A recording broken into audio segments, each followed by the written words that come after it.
जय जगन्नाथ नमस्ते भलरे थांतु समस्ते। तो गाइस पार्ट 1 रे देखिथिले जे आमे लंच रेडी करथुलु।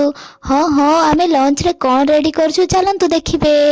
चलो हाँ आपण माने जानी जाइथिबे पनीर बनुची। पनीर बास्ना आसुची तो ओहो आमे हेलु मिडिल क्लास लोक।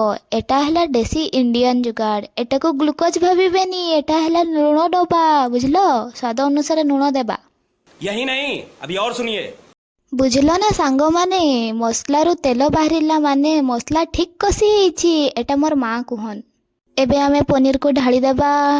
देखंतु टाडा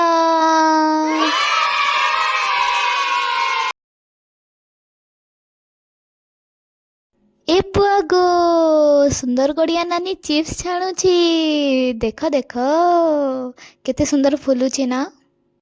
तो गाइज लंच हो गला रेडी। भात डालमा पनीर चिप्स कौन कहूछ मिस।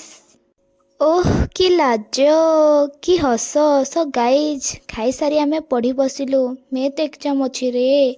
तो डिनर कौन बनिला पार्ट 3 रे देखिबे। Bye bye.